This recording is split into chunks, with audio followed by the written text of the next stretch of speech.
What's going on, everyone? Welcome into the FantasyPros Dynasty Football Podcast presented by Reality Sports Online. My name is Kyle Yates, and I am your host, and I'm joined by my good friend, Ray Garvin. Ray, we're back, man. Thursday night last week, we sat down to record. We were about 2 hours away from recording. I was like, man, I'm waving the white flag. I can't do it. We talked about, I think it was like a month ago that you came into a podcast that you had gotten a cold from your son who was at daycare. It was my turn now. It was my turn to get the cold from the daycare. Still a little bit under the weather. You can hear it in my voice. Still got that. But this is a really important show, man. We're talking quarterbacks. We're talking the most important position in all of football. I had to be here, man. You had to be here, and I think you were trying to escape this conversation. But let me tell you something, Yates. Goodness. There ain't no running from it, brother. There's no running from it. So we're here, and I'm ready to dive in. Absolutely. Well, Ray is alluding to something going on there at the top of the NFL draft. I wonder what that could be. But if you are in that same boat and you're wondering what is going to happen with that number 3 overall pick, then you better be watching on Thursday night over on our YouTube channel, youtube.com/FantasyPros. We have a NFL draft live stream that is going to be going on for the entire first round. Joe Pisapia, Mike Tagliere, and myself are going to be there with you the entire first round. Last year, we had over 80,000 people join us. This year, I think that we can get to double it. I think that we can do it, and we had a ton of positive feedback there from that. So really, really looking forward to that. Of course, remember to head over to youtube.com/FantasyPros, subscribe to the channel, click that little bell to get notified when a new video drops and when we go live. Additionally, guys, we do have the Travis Etienne signed football giveaway going on courtesy of our friends at Pristine Auction. In just a few days, we're going to know where Travis Etienne ends up, and we have that signed football that we are looking to give away. You can enter that contest by going over to Apple Podcasts or CastBox, leaving a review for the show, and then going to fantasypros.com/dynasty contest. Fill out the short form that we've got over there. You attach a screenshot of your review, submit that, you're entered for that giveaway. Again, that's a Travis Etienne signed football courtesy of our friends at Pristine Auction. Ray, some really, really good quarterbacks in this NFL draft class. We've been talking about it. We've been leading up to it here for the past several months. And this is where we really just want to spend some time here talking about these quarterbacks. We're not going to go super in depth because at this point, you guys know about these quarterbacks. We've talked about them in mock drafts, in our rookie mock drafts and everything like that. You've heard it from every which way about these quarterbacks, but we're going to give our thoughts here is just kind of the things that we like, the things that we're a little bit concerned about, and then the fantasy impact of it, the dynasty impact of it. But we got to start the conversation. You mentioned here at number 3 overall in the NFL draft. We know that Trevor Lawrence is going number 1 overall. If you're a betting person and you want to jump in on those minus 10,000 to 1 odds, certainly be my guest. Number 2 overall is looking like that is written in pen here at this point to be Zach Wilson, the quarterback out of BYU. He's going number 2 overall, most likely to the New York Jets. And now it all kind of zeroes in here on the San Francisco 49ers, who make that trade up from number 12 overall to number 3 overall. Let's talk about it. It seems to be narrowed down here to Mac Jones, the quarterback out of Alabama, and Trey Lance, the quarterback out of North Dakota State. If there are 2 quarterbacks that we have become synonymous with our names, it's myself with Trey Lance, and it's you with Mac Jones, Ray. So this is really interesting, man. One of us is going to be right here at number 3 overall on Thursday. We're going to know pretty quickly which one of us was right. Let's talk about this. In your opinion, are you locked in at this point? You've kind of been this way for the past, I don't know how many months now, that Mac Jones has a very good chance of going in the top 10, and he is looking to be like the number 3 overall pick here to the San Francisco 49ers. Yeah, and to answer your question, hell no, I'm not locked into Jones to San Francisco. I really don't know what they're going to do. I do believe they know what they're going to do. They did not make that move up to figure it out. I don't believe they made that move to figure it out. I understand they requested additional pro days from Lance and from Justin Fields, but I think when they made the move up, they knew who they wanted, and that was that. And I do believe that the person that they moved up for is Mac Jones. I do believe that. If you're asking me, Ray, the fantasy football evaluator, the talent evaluator, I do not have Mac Jones ranked ahead of Trey Lance or Justin Fields, so I wouldn't that would not be my selection. However, this is, and I tweeted this out earlier today, I truly believe that the fantasy football space and the San Francisco 49ers fan base are doing Mac Jones horribly wrong. Like, it's not his fault that the 49ers decided to trade 3 draft picks to move up to get him. All he did was take his game to a level to go from potentially a day 3 pick to a first-round talent. And I can't do anything but commend him for acing every single stage of the process and put himself in position to be picked here. Again, would I do it? No. But the criticisms that I've seen about Mac Jones, I just think it's completely unfair. He is a good quarterback. He may not have what we believe, because let me just keep it real with everybody out there. None of us know anything. Do you know how many players we have 100%. Projected to be elite NFL talents that flame out in a year or two? Can't miss prospects. For all we know, Mac Jones could be that good in that Kyle Shanahan offense. And I understand the excitement, but you know what?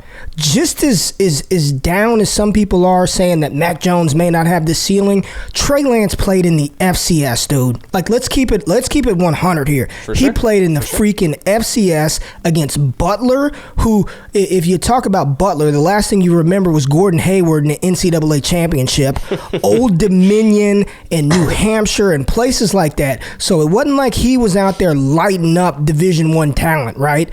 I just think that the criticism that he has faced is totally unfair, because all he did was ace every damn step of the process to put himself in this situation.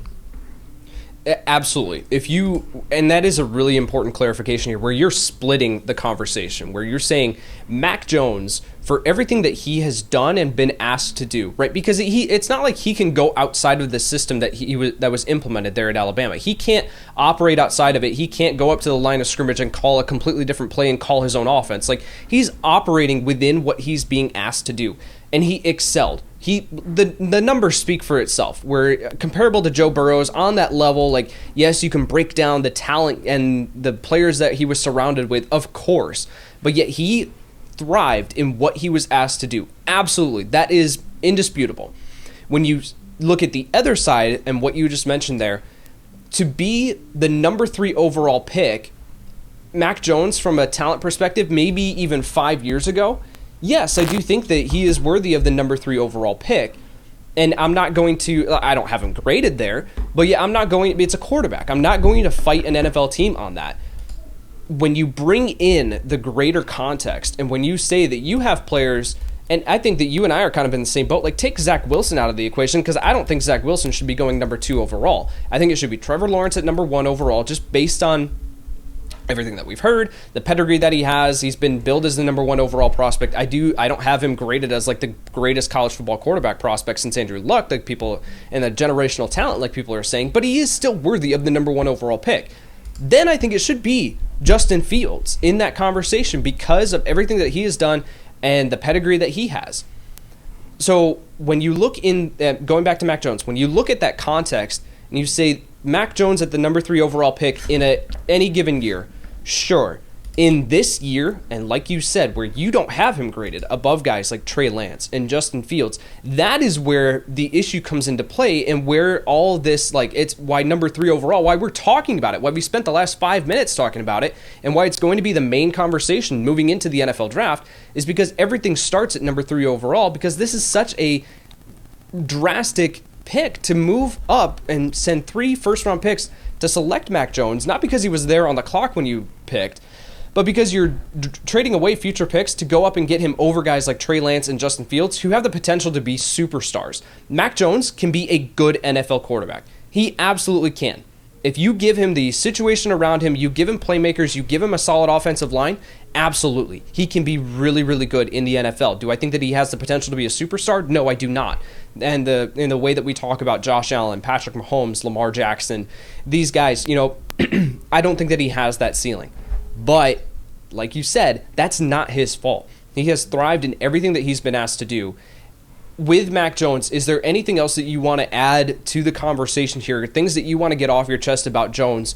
You were the one that called that he was going to be a first-round pick, and you called that in like October or November, right? Like you were saying and pounding the table, don't count this guy out, even though so many, including myself, were constantly saying that he's a mid-second-round pick.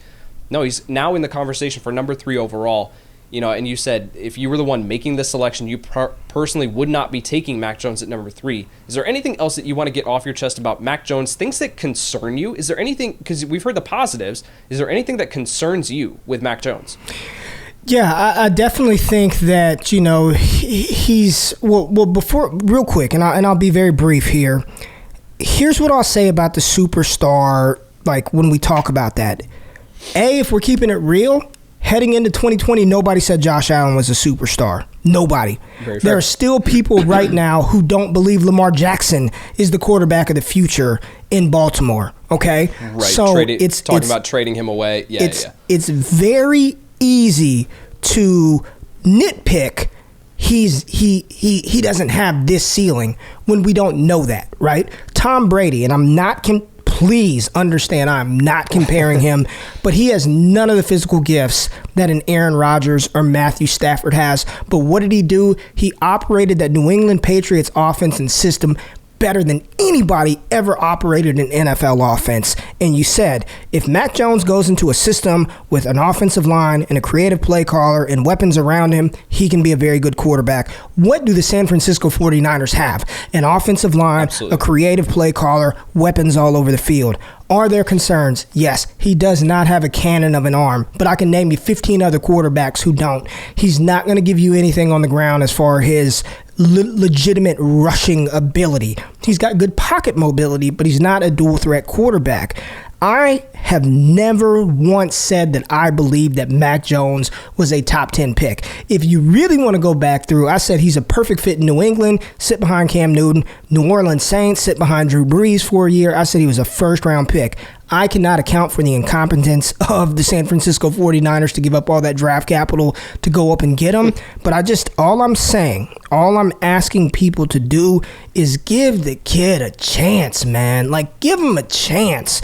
We don't know what he can be, and I think that his range of outcomes is just as uncertain as Trey Lance and Zach Wilson and Justin Fields. I don't think any of those guys are sure things at the next level. You know what? Like, let's let it play out, man.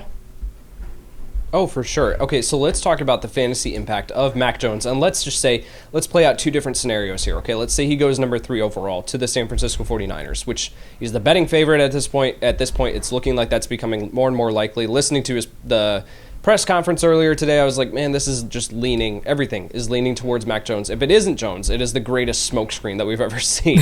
So if he does end up in San Francisco from a dynasty, let's call it Superflex, from a Superflex rookie draft perspective, where are you drafting Mac Jones? Of course, we don't know the rest of the landing spots and stuff like that, but just ballpark it. Is he a back end of the round 1? Is he a mid round 1? Is he late or early round 2? Excuse me. Like, where does he fall, and where would you be comfortable pulling the trigger, knowing that Mac Jones is in San Francisco? I would say 110 to 112 range, but you're probably, if we hear his name called to San Francisco, you're probably going to have a decision to make. Are you going to take Devontae Smith, Javonte Williams, or Mac Jones? I think he's going to be in that 1-8 to 111 range after we hear his name called.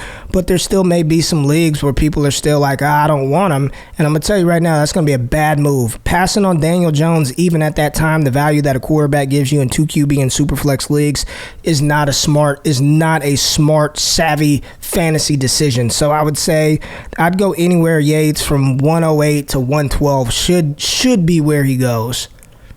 Okay, so then the other scenario here is that Trey Lance is the pick at number 3 overall, and we're not talking about Lance just yet. We're still talking about Mac Jones. Yeah. But let's say then, number 4, Atlanta, they're not taking Mac Jones. 5, Cincy, of course. Miami doesn't look to be in the conversation. Then, Detroit, maybe. There's a very realistic chance then that Mac Jones falls outside of the top 10, and he falls potentially all the way to a point where New England or Washington or Chicago, right, they're willing to move up, and they're willing to go get Mac Jones. So The other side of this coin, right? We talked about, okay, we know Mac Jones is at the 110, that range there.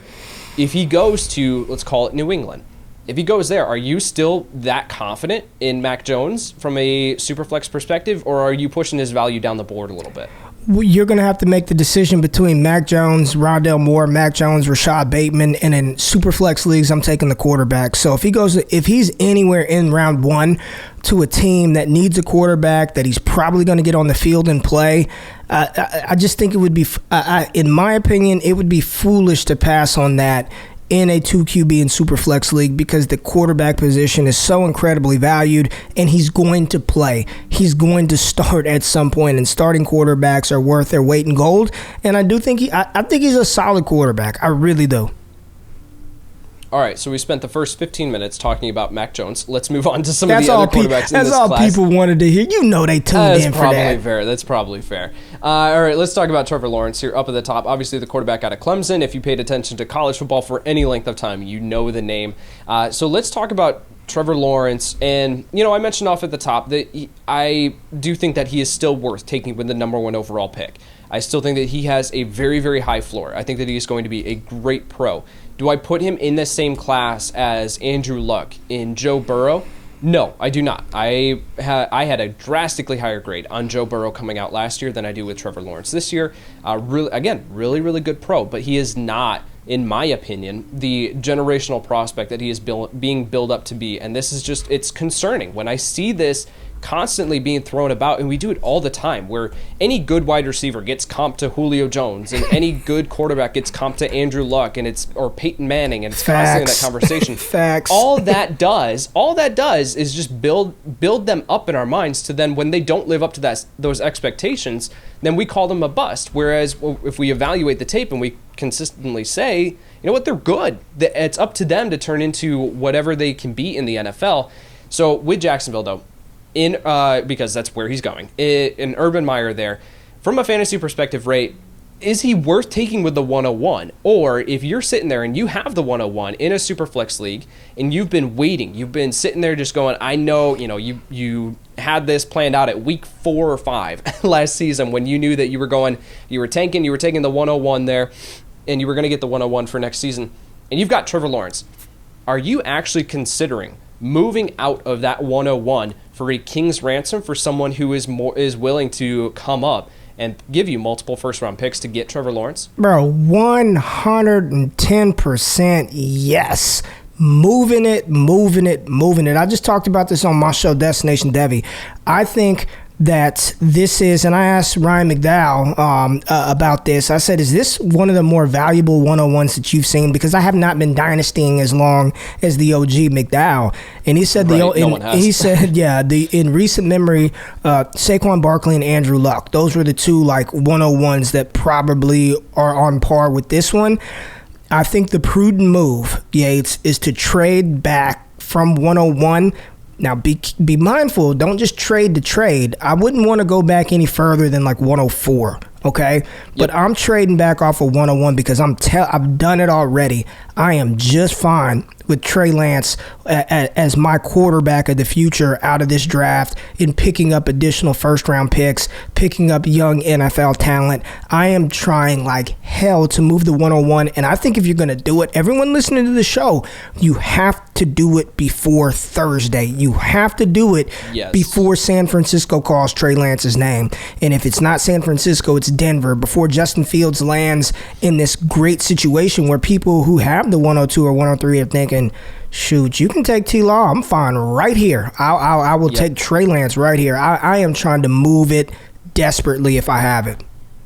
I am in complete agreement here. If I've got that 101 and I can move it for a king's ransom, absolutely, I'm doing that. Because, and this is the reason, it's not because I'm not high on Trevor Lawrence or think that he's going to be a very good, Superflex Dynasty quarterback. Like, that's not the issue at all. It is the drop-off, the gap there between the 101, the 102, 103, and you mentioned even right to the 104, where you're most likely looking at someone like Zach Wilson or Justin Fields or, in that range.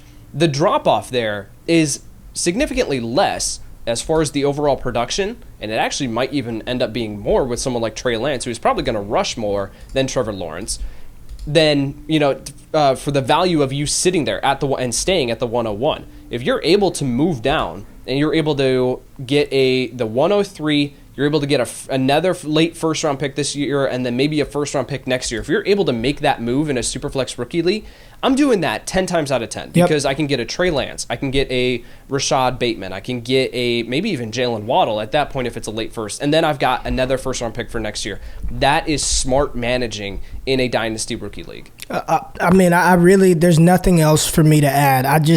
I really believe in it, and I think I'm going to reiterate that point one more time because I don't want anyone saying that Yates and Ray said they don't like Trevor Lawrence. I think he's a stud. I think he's going to be absolutely game-changing. He's a great quarterback prospect. It's not an indictment on Trevor Lawrence, but it's just how much potential the rest of these quarterbacks have. You know what I mean? And if I can get a king's ransom for the 101 spot, I think you have to do it. Absolutely. I'm in agreement there. All right, let's talk about Justin Fields. There is a drastic difference at this point of how the, fantasy football community and how draft Twitter, how they view Justin Fields and how the league views Fields. So I'm just going to throw this to you, Ray. In your opinion, why do you think there is such a drastic difference between how we perceive Justin Fields? Because anyone that you talk to and has watched his tape is going to say, yeah, this dude's a top 3 quarterback in this class. Like, you're going to be hard-pressed to find someone who does not have Fields in their top 3. And yet the league is apparently down on Fields, and we could see him slide in the NFL draft to the point where he's outside of the top 10, which is just ridiculous and mind-blowing to me. So I guess I'll just throw it to you. Why do you think that possibly is? How can you connect the dots? How can you get there to say that Justin Fields potentially should go outside of the top 10 in this NFL draft? You should see my face right now, man. I don't know. Like, I honestly can't answer that. I don't know.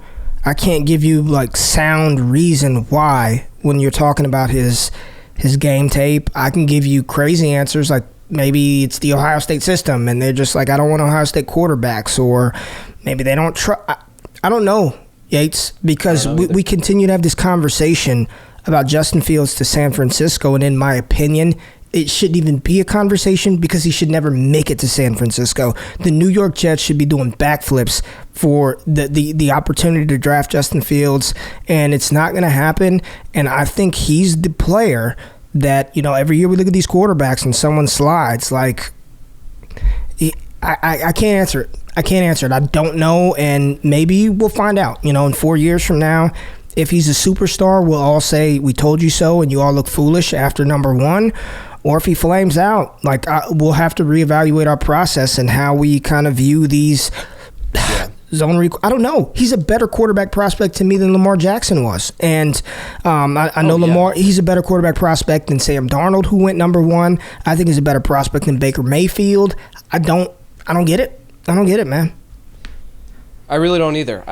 There is some things that are coming out about potential like epilepsy and that he's taking medicine for that, but that shouldn't be something where apparently he can manage it. He's been managing it throughout his college career, and he can apparently outgrow that. Now, that's the extent of my epilepsy knowledge, so I'm not going to continue talking about that. But so there's potentially that in play, but outside of that, man, I don't see anything on tape that would make you think that this guy can't be a solid NFL quarterback. And I said it earlier, a superstar. Like, for fantasy purposes, for NFL purposes, everything on his tape indicates that this guy can be a potential superstar in the NFL. So for him to fall just outside of number 2 overall, and that is crazy to me.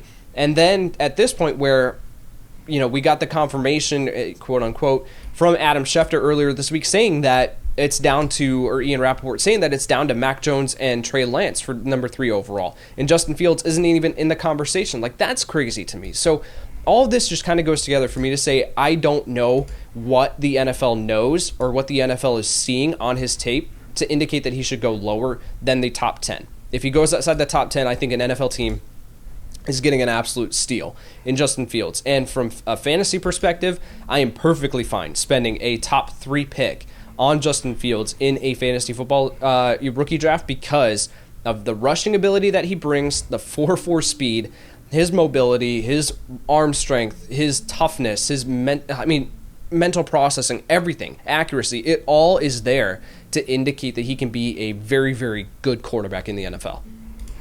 I have nothing to add, man. I'm interested to hear why people decided. What's going to be really telling, and I know everyone's excited for the landing spots, but I can't wait to hear the coaches and GMs talk about why they made their selection of players.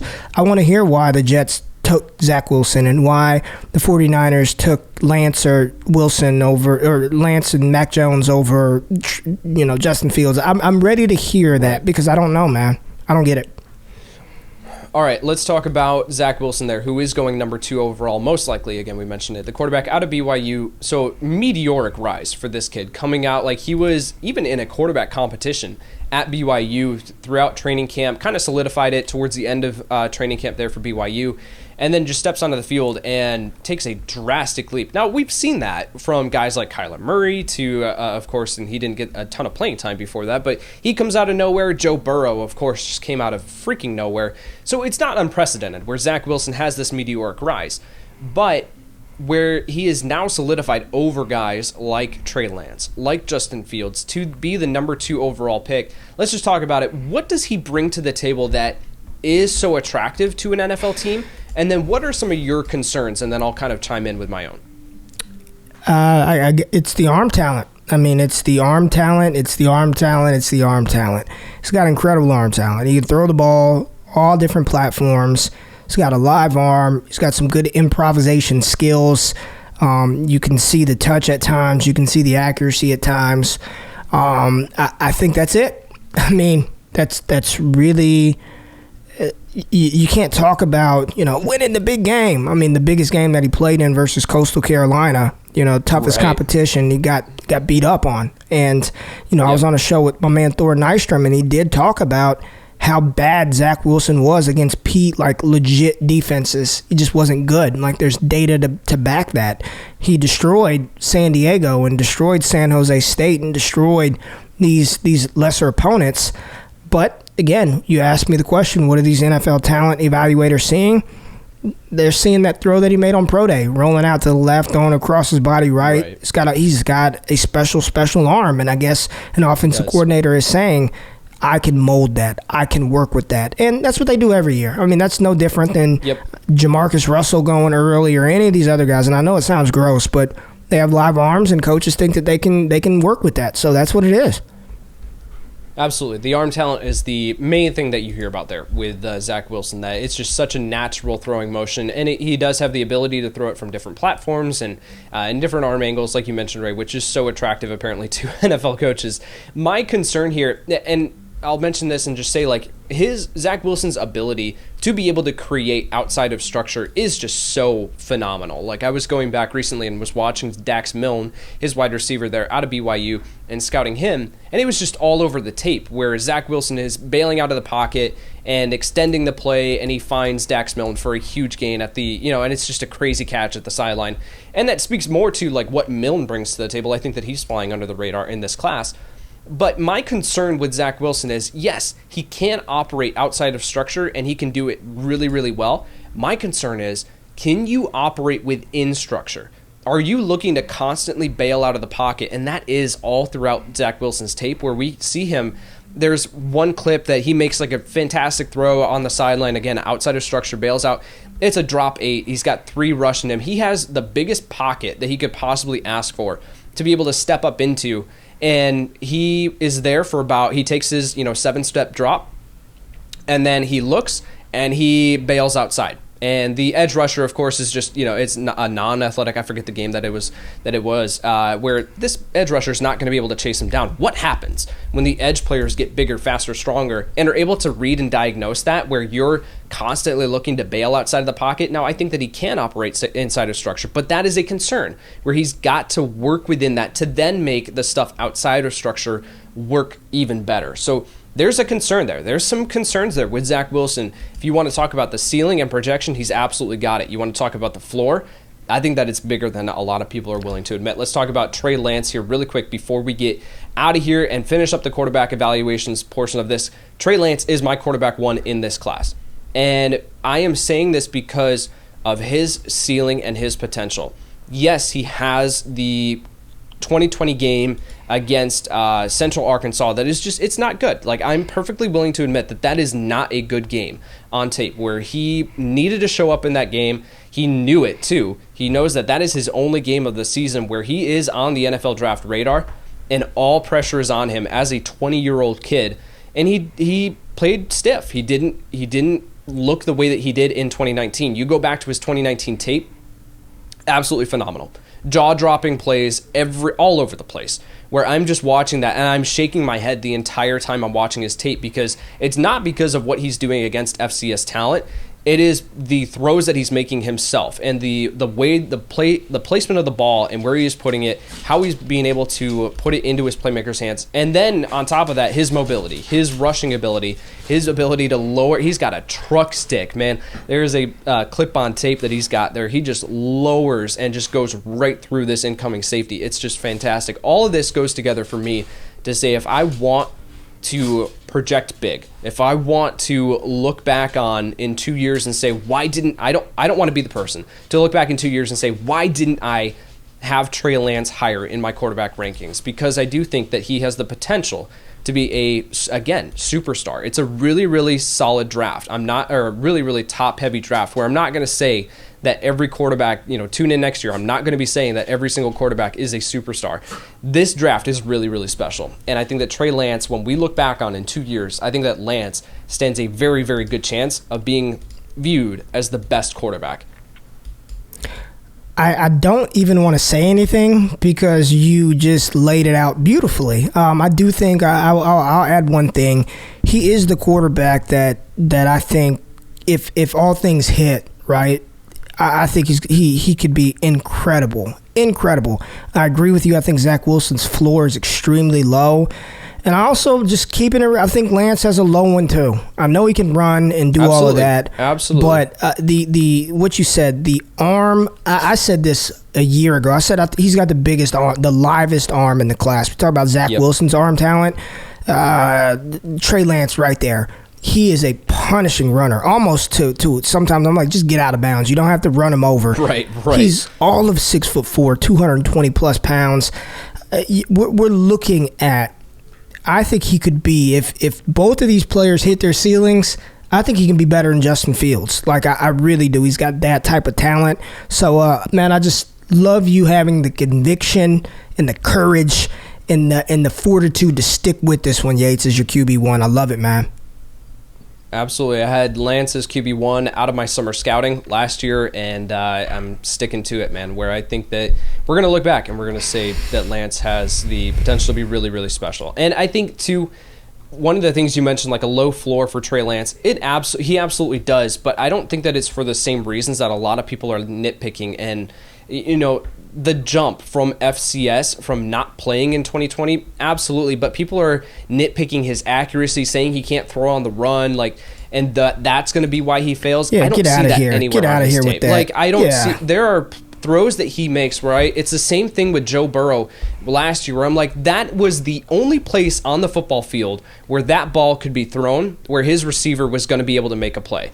And I see that everywhere on Trey Lance's 2019 tape. So his accuracy, they're going to be, and maybe it's not because he hits the receiver right square in the numbers, but that's not what is going to make it in the NFL. Like, put it into the radius, right? Yeah. Like, that's what you're looking for in the NFL. Put it into the radius and then allow your receivers to make a play on it. So as long as you can get it within that range, then I'm not going to be super nitpicky and critique you about your accuracy levels, because as long as you can get it to the players, and Trey Lance can get it to them with his rocket arm, man, I think that we're going to look back and say Trey Lance is really, really damn good. Get out of here with that mess of accuracy. Get out of here. Yeah. All right, man. So let's put a bow here on the quarterback evaluations portion of this podcast, and of course the pre-draft process, man. We got the NFL draft here in just a few days. So let's go through our top 5 here at the quarterback position. Walk me down from 5 to 1. Who are your quarterback rankings for 2021? All right, so for me at 5, I've got Zach Wilson. At 4, Mac Jones.